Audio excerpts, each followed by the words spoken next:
In this hour, we'll follow a young Smithsonian scientist to some of the most remote and beautiful places on Earth.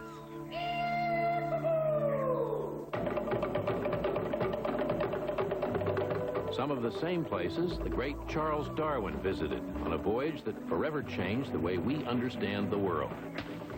We'll encounter exotic creatures and cultures, both living and vanished.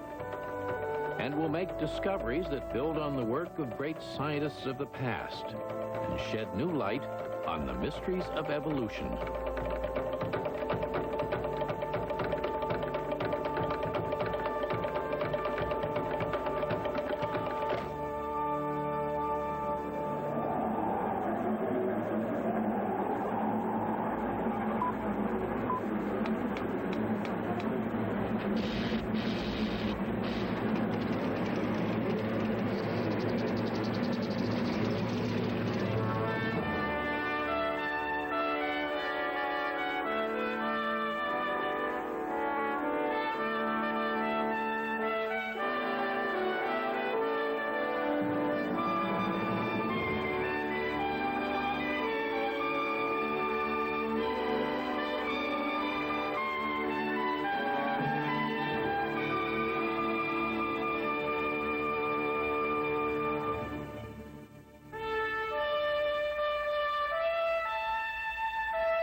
Creation.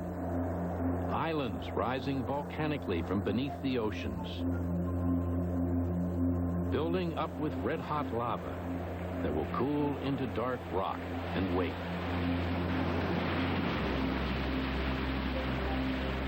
Uninhabited and unvisited. Lifeless as the moon.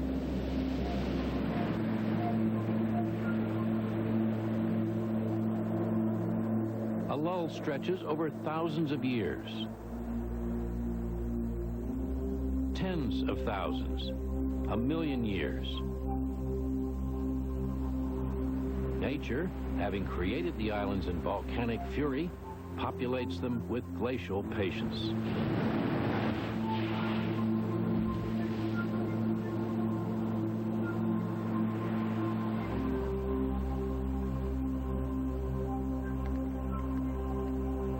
Colonizers arrive from the mainland, reproducing generation after generation, becoming different from their mainland ancestors.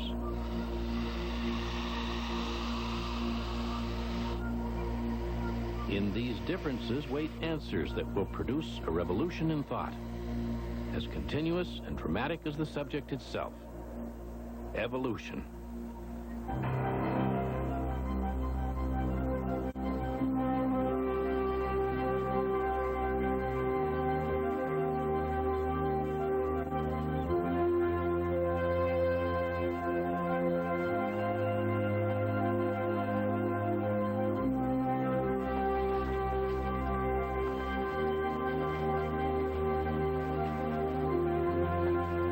The year is 1831.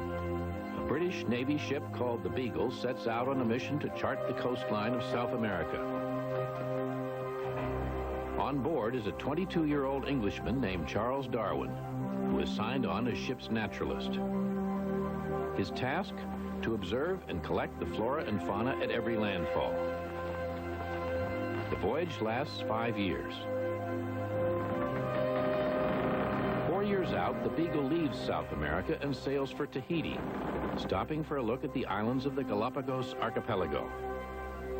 Then the Beagle goes on its way, with no sense that its brief visit in the Galapagos has stirred a line of thought so momentous it would shake the very foundations of science and religion.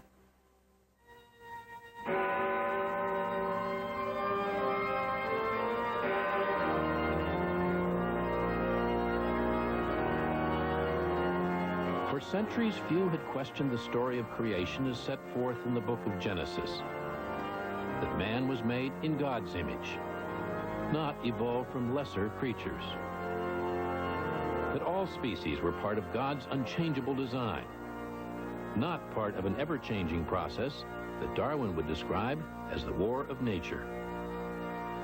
So said the church, so said society, so said most scientists, and so, until after his return, said Darwin himself. The myth says that Darwin glimpsed the whole secret of evolution in one bright flash of insight, a eureka moment during his 19 days ashore in the Galapagos. The truth is much better, a tale not of magical revelation, but of science at its best, of incredible industriousness and patience, knowledge sought and shared with other thinkers. And much of it happened right here, at Darwin's tranquil home outside London called Down House.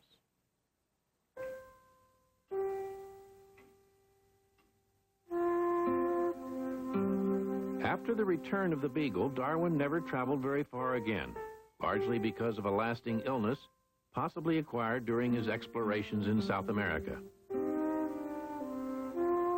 He lived here for 40 years, writing 16 books, volumes in which he gradually shaped his view of natural history, even though he was often too weak to stay at his desk for more than 20 minutes at a time.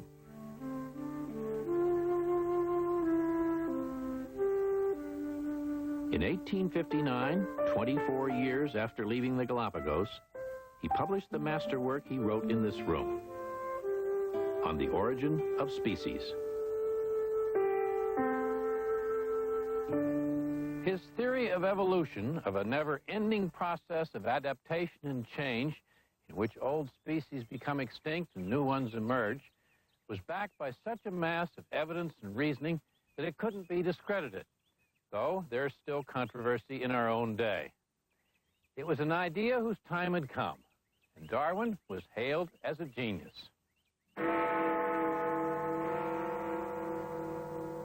When he died in 1882, the sentiment of the times wouldn't hear of granting his wish for a modest burial at Down House. He was entombed in the place of highest honor, Westminster Abbey, lying close by another scientist of gigantic stature, Isaac Newton. His burial was a grand occasion, a tribute to the greatness of the man who helped distinguish science from religion, freeing science from the static and untestable doctrine of creationism, and opening vast areas of research for new generations of scientists who might, as Newton once said, see further because they would stand on the shoulders of giants.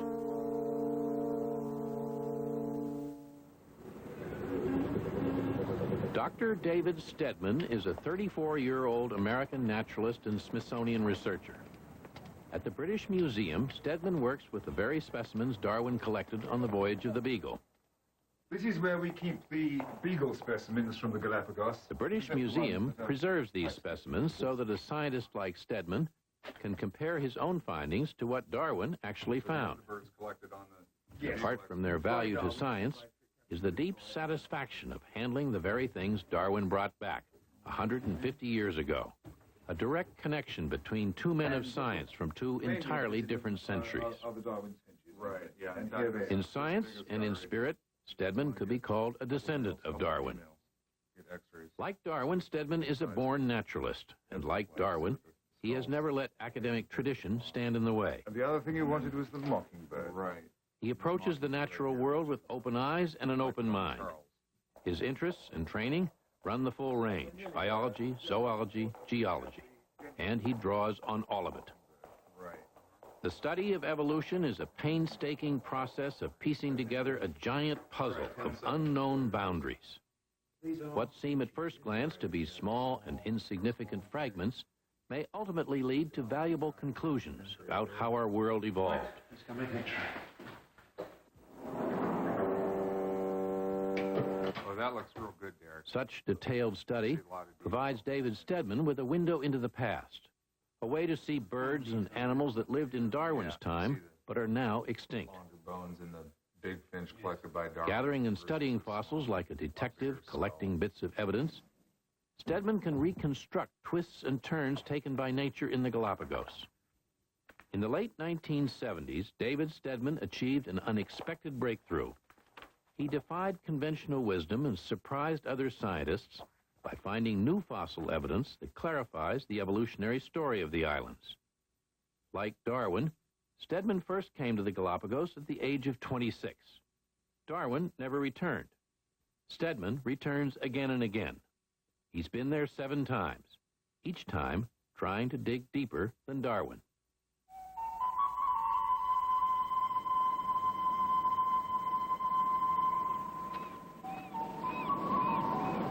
Sure, I feel a kinship with Darwin. Not so much the Darwin in Westminster Abbey, but the guy walked along right here on this beach. Hardly anyone had ever heard of Darwin. He was just a kid, and he had no real expectations for revolutionizing science. He just wanted to come here and explore and collect. But getting here before any other scientist was such a thrill to Darwin. He found so many new things that he called it a little world within itself. Visiting such a remote and exotic place appealed to the romance of the times. A contemporary and countryman of Darwin's, the poet Robert Browning, had written of some unsuspected isle in far-off seas. It's a description that fits this and the other islands of the Galapagos archipelago perfectly. 600 miles off the west coast of South America, and very unsuspected until Darwin landed ashore here 150 years ago. David Steadman guided me to one of the most untouched areas in the Galapagos, coming ashore on the very beach where Darwin landed, on San Cristobal Island. So this is the spot where he landed. Yeah, this is the very beach. This is it.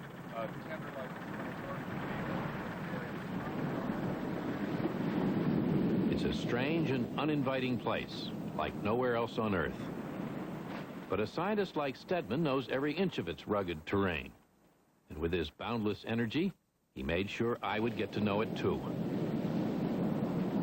This is basaltic lava, the same kind of lava that's formed most of the Galapagos. This stuff is really amazing. I've never seen anything like it. It's like cookie batter or something. Right. A lot of people compare it to frosting on a cake.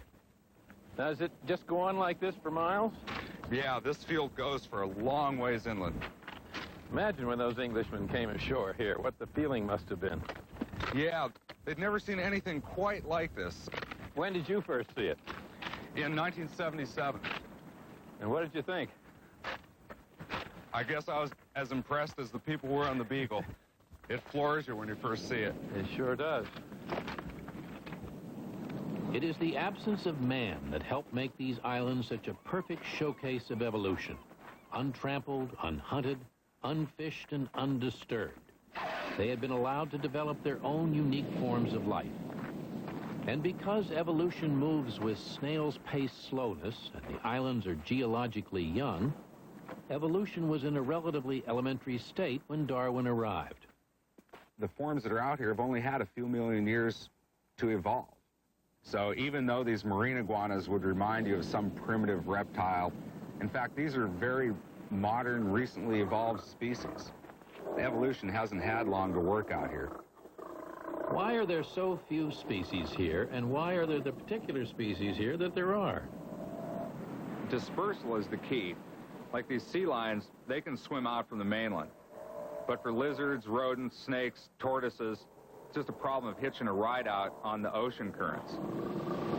They can come out here on natural rafts, which are big clumps of land that break off maybe from river banks or something on the mainland. Sometimes these rafts are as big as a football field. Birds, of course, can fly out, but tens of thousands of years might go by in between the arrival of successful colonists. But eventually, the island gets populated by animals who land, survive, and then the key thing is they reproduce. And what Darwin told us is that as the generations went by, the animals slowly adapted to local conditions. Even between different islands in Galapagos, the species actually changed, so you get what Darwin described: creations found nowhere else.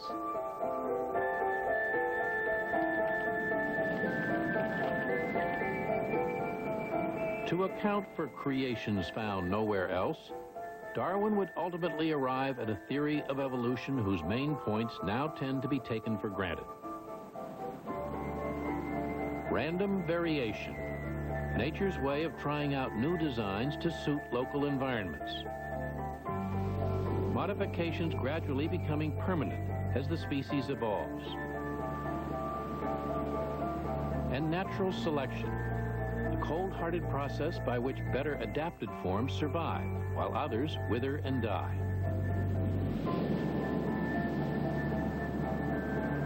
The creatures which thrive today on Galapagos are those which, over many generations, best adapted to the unique conditions here.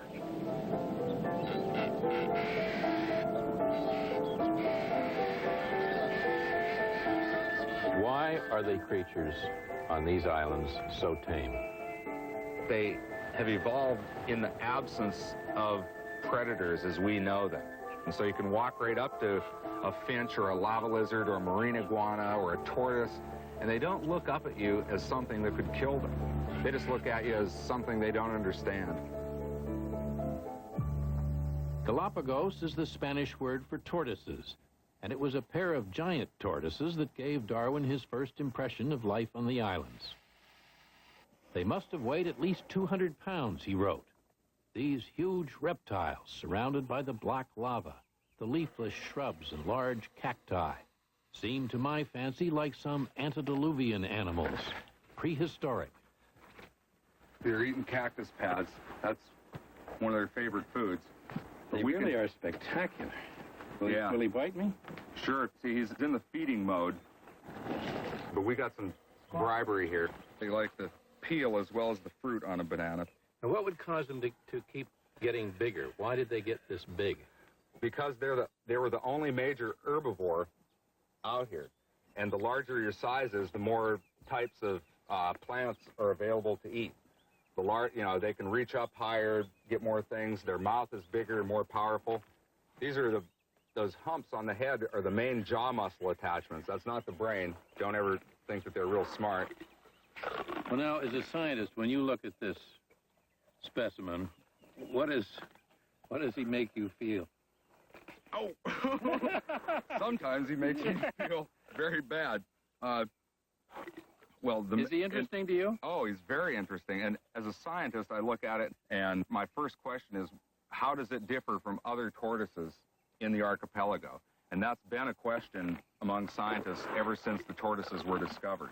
In fact, they are quite different, and the differences seem to be adaptive, related to the vegetation on the island. This hide here looks like it would stand up to almost anything. Yeah, there's no vegetation that can stop them. Is that right? Oh, no, they'll get through anything. They're sort of a real four-wheel drive animal. As you see, they're not fussy eaters. Do you spend all day eating or sleeping? Or somewhere in between. Mm-hmm. Resting and digestion seem to be a big part of a tortoise's life. They're have a real good attitude. Not much bothers them. The Beagle departed with about 30 of these docile animals, but the crew used them as food and threw the remains overboard. Darwin, still more than a year from becoming an evolutionist, hadn't understood how significant Galapagos specimens would be, and not just tortoises. He did take some specimens back with him of species that became extinct shortly after his visit. Yet no scientist after him could ever find their fossil remains. But David Steadman had a shrewd idea. He would search for these fossils where it never occurred to other scientists to look, and in places that involved no small risk. His exploring partner is his brother Lee. Together Together, they descend into the almost unbelievable subterranean world of the Galapagos. Don't get closer. It's about 20 feet down there, and you can see it'd be no fun to hit that basalt. No doubt. So let's do it. David and Lee begin by descending into a lava tube, formed when volcanic eruption created the island and sent rivers of red-hot lava flowing beneath the surface. Then the lava emptied out, leaving miles of immense caverns. Over the years, parts of the ceiling gave way, providing entrances for any explorers willing to climb in and brave the falling rocks. Let's check out that way. Once we get beyond the rubble, this roof collapse, we start looking for fossils. Nice colors. Yeah, those are lichens that grow on the rocks. Oh. Orange and green. This is a real nice dry cave, so there should be at least potential for fossils in here. It's a little rough going. Yeah, well, that's part of the fun. See, there's too many boulders in here. There's not enough loose sediment.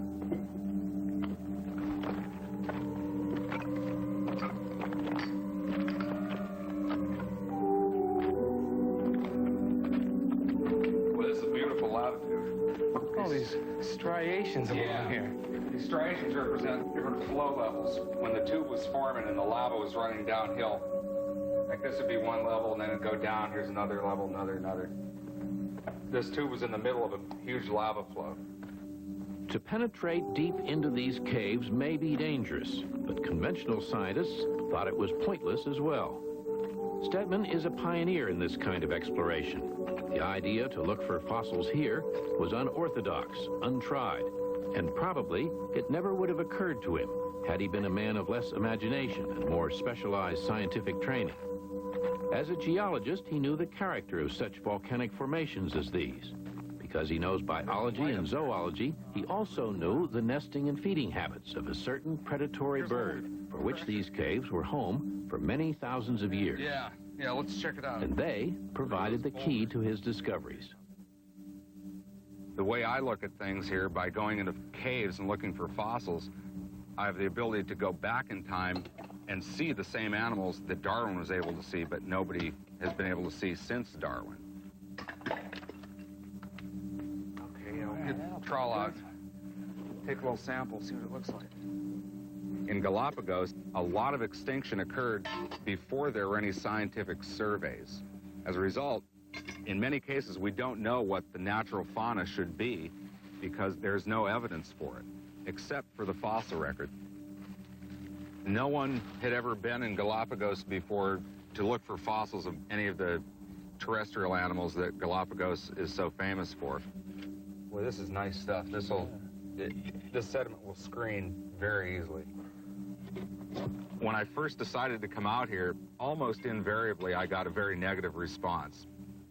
And some guys even suggested that I go back and read elementary textbooks in geology. They said, look, kid, it's volcanic out there. Fossils are in sedimentary rocks. Maybe you just don't know what you're doing. Oh, it's a humorous little flycatcher, a vermilion flycatcher. Really? Yeah, they're real rare as fossils. But I was optimistic myself because there's a small species of barn owl that lives in Galapagos here, and they nest and roost in caves. So if they eat a lizard or a bird or a rat, after they digest the soft parts, they cough up a bony pellet. They'll do that for generation after generation. Oh, and the fossil sites that I have out here are just the mineralized, fossilized remains of the animals that the owl has eaten through the years. The giant rat. No doubt. That's great. Upper jaw, couple teeth in it. That's what you need, right? Oh, yeah. Yeah, this is a perfect specimen. And I came out here, and in the first couple weeks, I sort of blundered into two very rich fossil sites, and ever since, I've been finding fossils more than I can analyze in the lab. So there should be more. Oh, yeah. Yeah, there might be a whole rat here. Keep digging.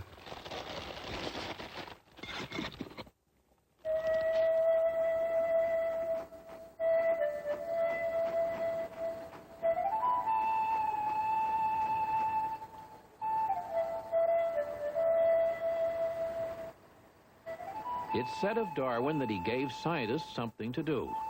He opened so many doors, sparked so many ideas, and so much research. David Steadman, sifting and screening tiny fossils on a soft evening on the world's equator, is clarifying what Charles Darwin started. It was the specimens that Darwin pondered and showed to experts back in London that helped pull together the theory of evolution. Steadman has already added over 400,000 fossils to Darwin's collection. Yeah, I'd like to show you some of the fossils we got here yesterday. I joined Steadman at the Charles Darwin Research Station, where he sorts his specimens for future study. Got the extinct giant rat, a couple smaller rodents. This is what you took out of the cave. This is it. This is stuff we just screened last night, and it's a good haul. This is we screened about 5 screenfuls, and this is a typical example of what we got. You can see it's just chock full of bones. Sort of first impression is there might not be, be much there, but like look at that. That's the femur of the extinct giant rat. It's not entire when the end's broken off, but we got the big rat. Now, for you, what are the crown jewels in here? The most important species probably are the extinct ones. So, to me, all 3 species of rats, like this fellow here, which is sort of a medium-sized rat, there's a bone of the smallest species of extinct rat, and here's the jaw of the giant rat compared to these other extinct What a rodents. difference. What a terrific thing that is. Just a massive jaw, a real chomper. You've really got a good job, don't you? I don't complain. Yeah, they don't pay me hardship duty, but it's all right. Now, what, for example, is this beautiful piece? Well, that's the carpometacarpus of a dove. You're sure? I'd bet my bottom buck. You know everything that's in here? Well, I'd like to think I do, but some of the little fragments you can trip me up Look at on. that. That looks like a piece of an airplane. What is that? Well, yeah, that's the pelvis of one of the extinct rice rats, the medium-sized rice rat. And what is this little? I'm going to try and stump you. What is that? Okay, that's the upper bill. The unstumpable Dr. Steadman is the first scientist to find fossils of the giant groundfinch, the native rice rat, and the Floriana mockingbird, species that vanished shortly after Darwin was here. Steadman has filled in the picture of evolutionary events on these islands in ways no one thought possible. How did you, David Steadman from Erie, Pennsylvania, wind up here? What is the process by which you became a naturalist? I was at a real advantage in my upbringing because I was born and raised on a farm, and we had over half of our farm was woods, and I could walk in any direction and end up out in the woods, and in fact did that as often as I could, and so did all my brothers.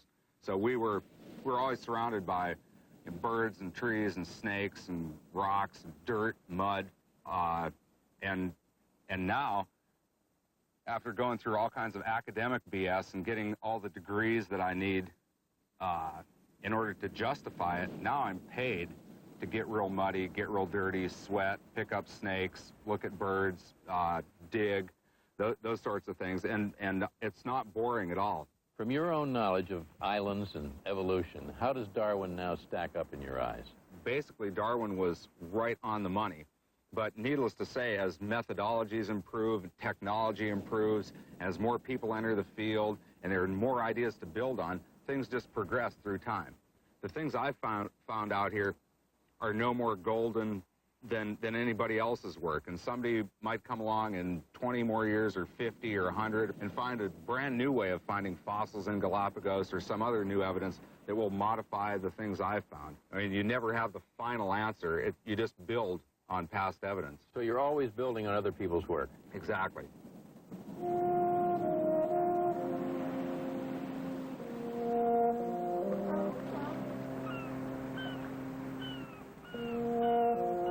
In some of these places, not many scientists have trod before. Other places have been visited by many scientists, but as you get new angles of looking at things, new methods, new theories maybe guiding your work, then you can go to the same place where a bunch of other scientists have worked and have new insights. Any scientist who looks at his field realistically realizes that the questions outweigh the answers by 1,000 to 1. Steadman continues to look for answers in the South Pacific, just as Darwin did, following Darwin's path across the ocean.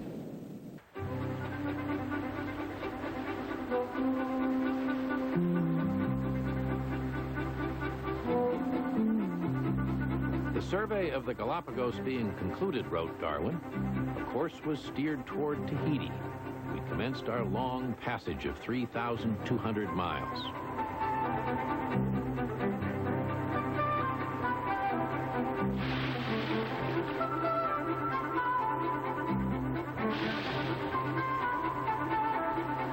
The Beagle carried westward on steady trade winds for 26 days.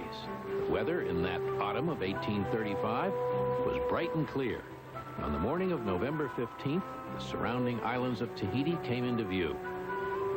Volcanic mountains towering out of the sea, visible from miles away.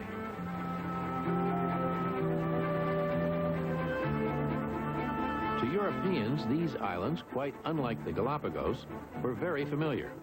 66 years before Darwin arrived, Captain Cook made his first visit to Tahiti. Then came the Spanish and the French, Captain Bligh on the Bounty, the English missionaries and American whalers out of Nantucket.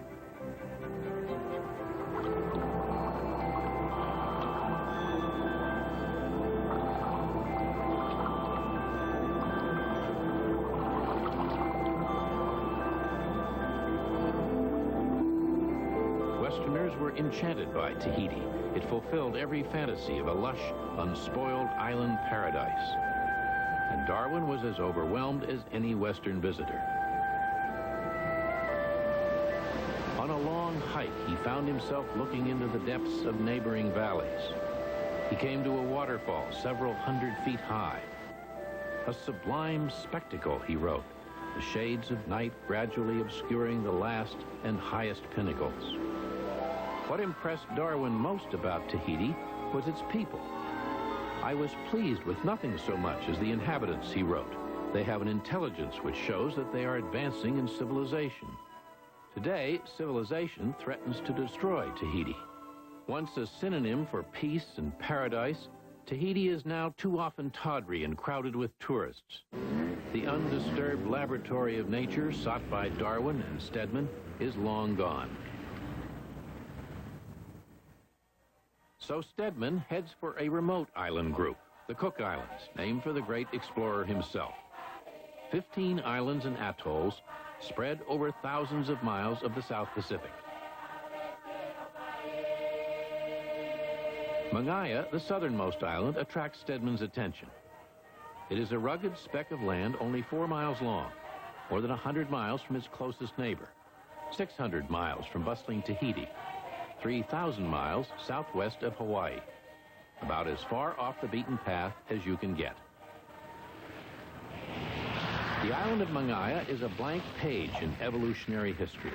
Just about everything we know about what has lived or died on this island is through David Steadman's arduous work.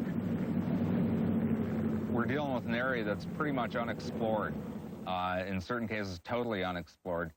So you're starting out from point zero, and you have to do a lot of very basic collecting, simply to record, first of all, what's here at this given time.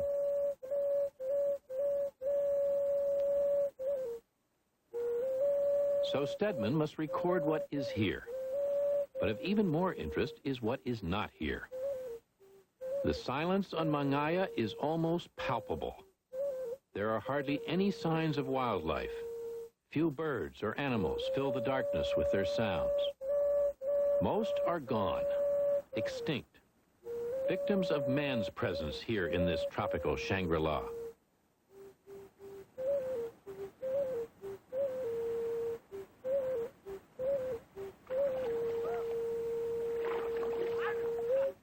And it's the presence of Polynesians who arrived more than 1,000 years ago that make the Cook Islands so different from the Galapagos.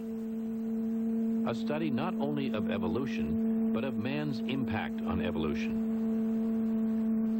The problem is that on an island, you're dealing with a small land area, and so a limited land area, and therefore limited population sizes.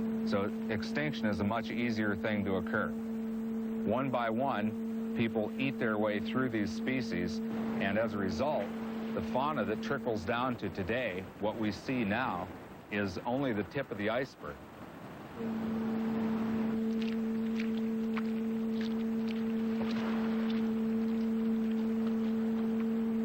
People view Polynesia as a paradise, and this is where everything's beautiful and nothing bad happens. But everybody has to live and everybody has to eat, and the 4 kinds of pigeons that used to live on Mangaya certainly tasted real good to the early Mangayans who lived here. There are no more pigeons left here. They ate the last one of each of the 4 species. And I'm not saying that's right or wrong. I'm not saying that's good or bad. Everybody needs to eat, and they needed to eat too.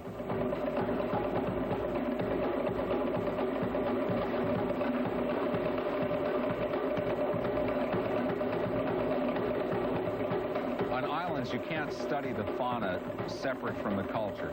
Culture and fauna are very closely intertwined and interplayed with each other ever since man first arrived.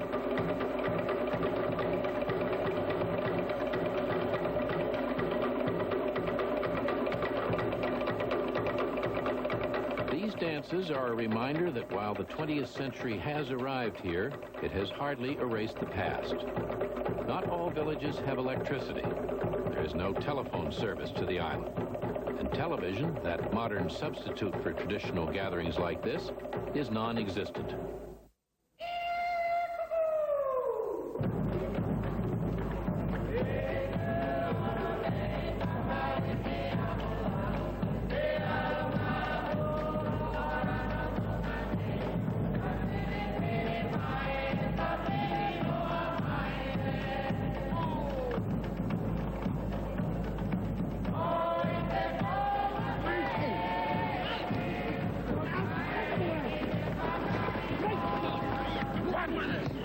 Saturday afternoon, and a rugby match brings out many of Mangaya's 1,200 people.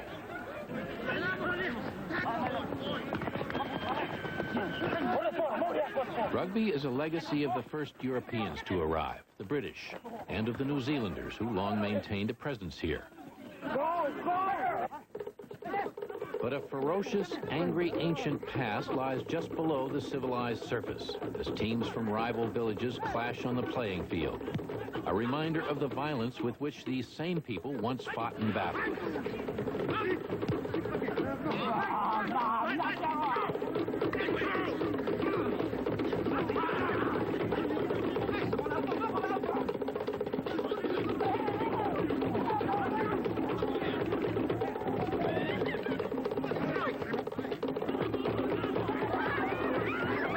The islands have a history of bloody combat between tribes that for centuries not only made wildlife extinct, but tried to extinguish each other. This warfare only ended with the arrival of the missionaries, the church, and the Bible.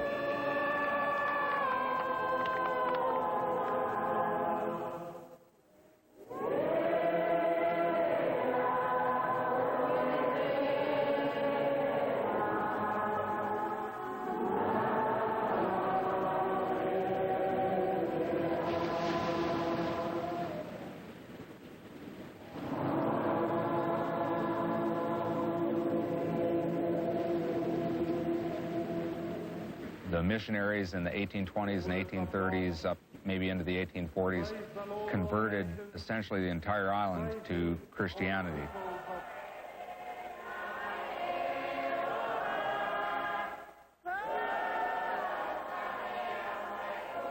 The old Polynesian gods were replaced by a single god, and a couple things happened along with this that are very important culturally. One is that the warfare, which used to be very frequent, very brutal. I mean, it was very rare for a man to reach his 30th birthday, much less his 40th birthday, because sooner or later, he'd die in battle. Warfare was replaced by basically times of peace. But with that, the population goes up. People aren't dying, they're living. And so the increased population has a greater impact on the resources available on the island.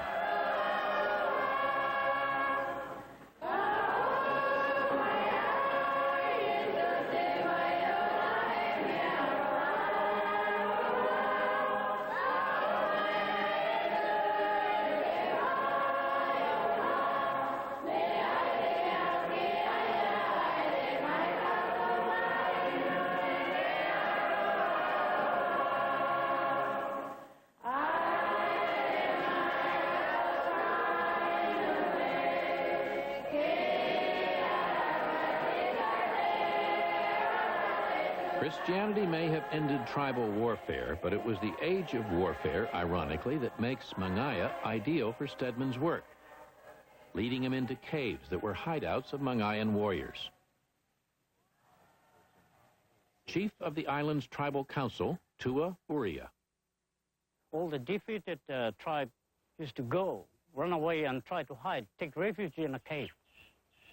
That's why there was a story about one whole tribe that got defeated, and they went. They stayed for years and years.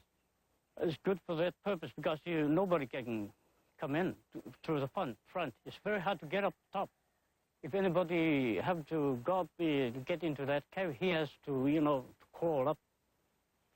So they got the guard up there, and once you try to crawl up there, you got killed. When it's come to a time of battle, there were a defeated tribe, and that tribe disappeared into the Makatea. When I say Makatea, it's a rocky place where it is very hard to find someone. And T. Tangatakino, another island leader. Mind you, some of those cliffs are 300 feet high from ground level. And there are some caves very hard to get into.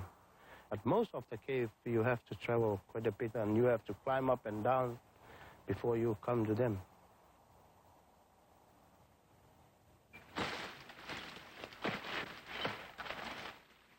Today, reaching these caves would be close to impossible for a Western scientist. But Steadman has won the confidence and help of T and Tua, and importantly, of another Mangayan, Nara Ura, whose ancestors are buried in a cave high on the Makatea cliffs.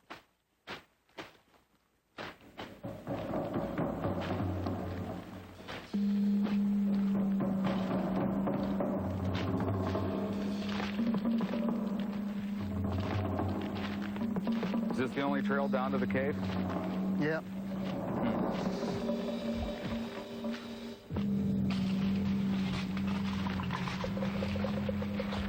Oh, there's some ferry turns, some kakaya out there.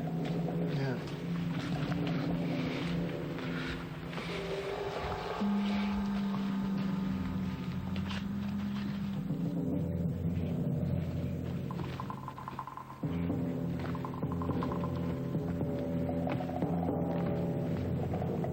Every cave that I've visited on Mangaya has had human burials in it. Now, typically, a family will have a certain cave or maybe a couple caves that in pre-missionary times that they would bury certain dead people in. And even though they still don't use these caves for burials, the family still knows which cave that their forefathers are buried in. And so you don't just go into a cave by yourself, even if you know where it is, but you have a member of that family show you the cave and take you through the cave out of courtesy and respect.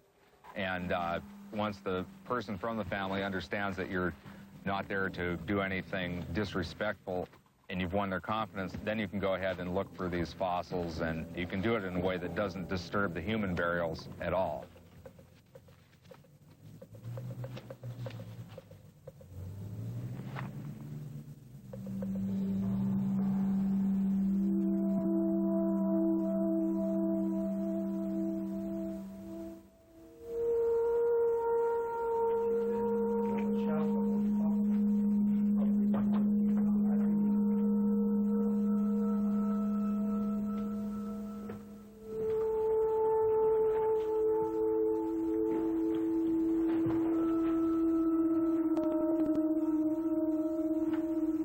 It's a nice cave.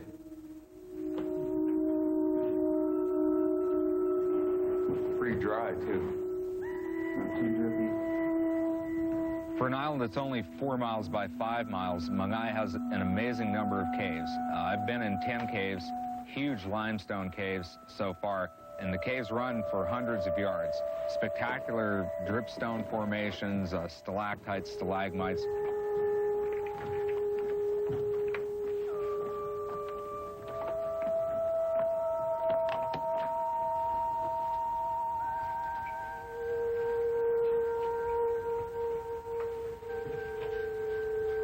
David Steadman is the first scientist to go into these caves. He looks for the tiny fossils needed to piece together the island's evolutionary history. When he finds fossil evidence of extinctions, he can mark the turning points when particular species either changed or disappeared forever.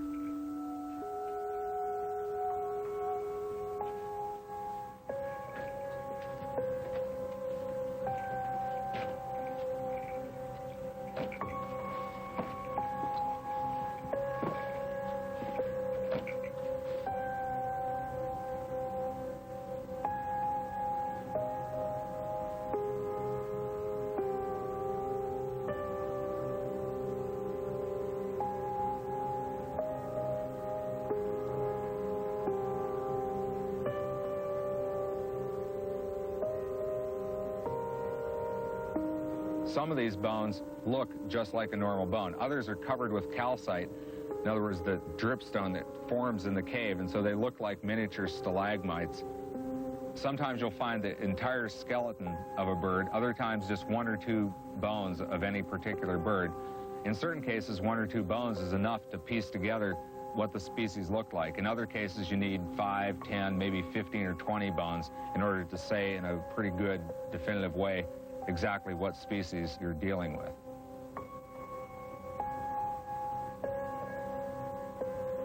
For Steadman, the discovery of ancient unknown species may be his main concern. But there are other discoveries to be made as well.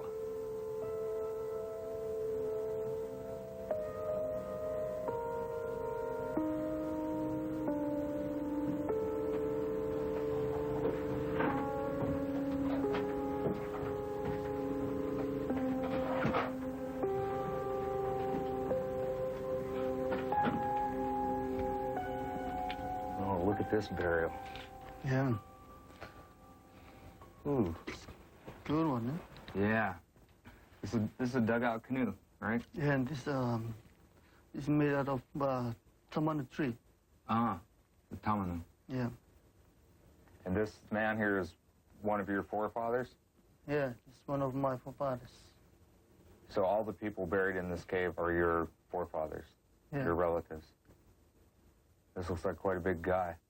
In the olden days, there are big tall peoples. Mangayans were bigger than they are now?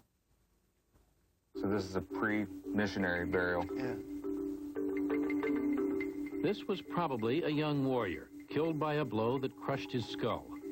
The skeleton lies in a canoe, provided for chiefs or heroes bound for a voyage through eternity.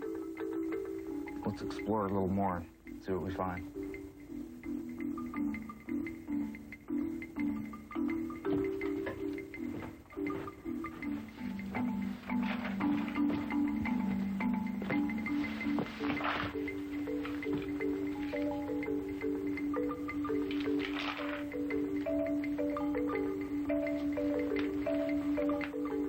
Even though the Mangayans aren't necessarily experts on bird bones, they're very good at finding bird bones. A lot of my very finest fossils of extinct species have been found by Mangayans who are showing me through their family's cave. David, can you come up here? I think there are some fossils here. But I'm not sure whether they are birds or what.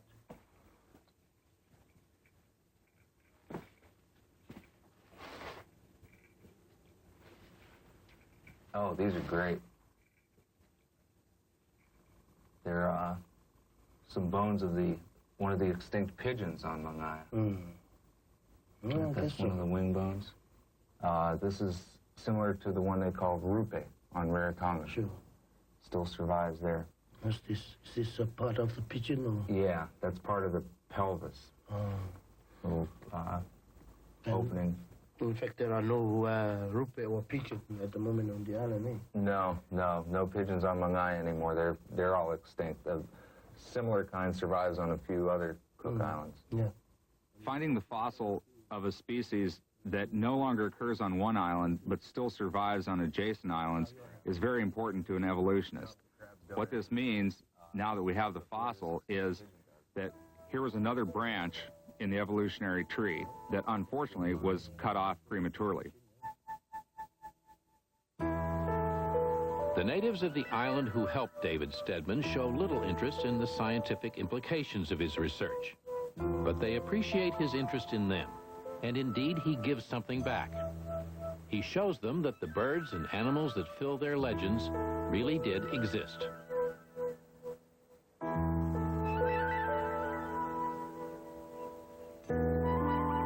They know the name, but they haven't seen the bird in their lifetime. The bird maybe became extinct a couple hundred years ago, or at least several generations ago. So even though people know the name, they can't give you a very good description of the bird, and that's where the cave story comes in very well, because I can go into the cave, pick up bones, and say that, well, this is a kind of shearwater, or this is a kind of petrel, or a kind of parakeet, or pigeon, and oftentimes that species will more or less match what was a name that survives only in a legend, and it adds credence to the legend.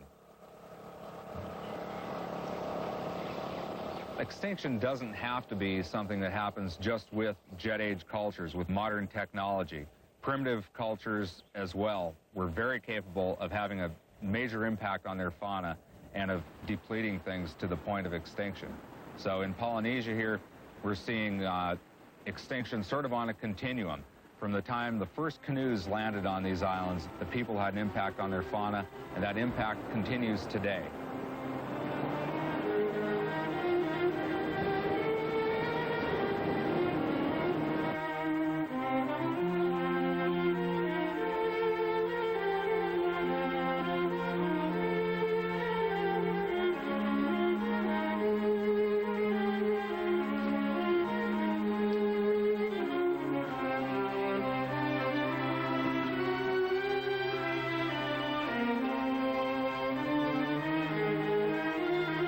The impact of people on islands like Mangaya continues.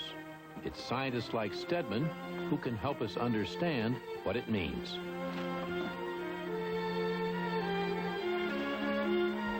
The era of discovery isn't over.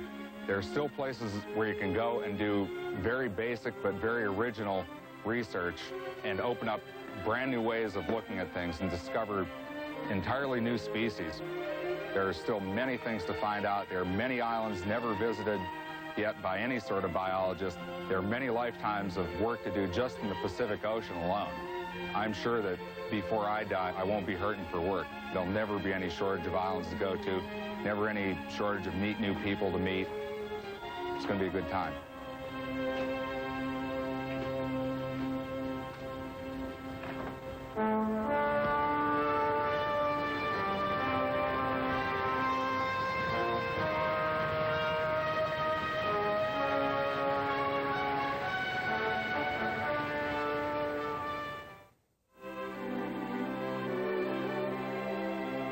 Charles Darwin would have liked David Steadman. He would have admired the vigor and undaunted originality of Steadman's fossil hunting in volcanic caves where there weren't supposed to be any fossils. And certainly he would have enjoyed Steadman's delight in finding the tiny bone of an extinct bird, and Steadman's faith that such minuscule evidence accumulates into major advances in knowledge. Darwin would have liked the enthusiasm you just heard Steadman express for brand new ways of looking at things. Darwin, who gave the world a brand new way of looking at things, noted with undue pessimism in The Origin of Species that while he didn't expect scientists of his own time to be converted to his theory, he looked with confidence to the future, to young and rising naturalists with brand new and open minds. Steadman fills that bill. Steadman, who tells us that the world of nature is still brimming with secrets, that the age of discovery is not over, and that knowledge itself is a process of never-ending evolution. I'm David McCullough for Smithsonian World.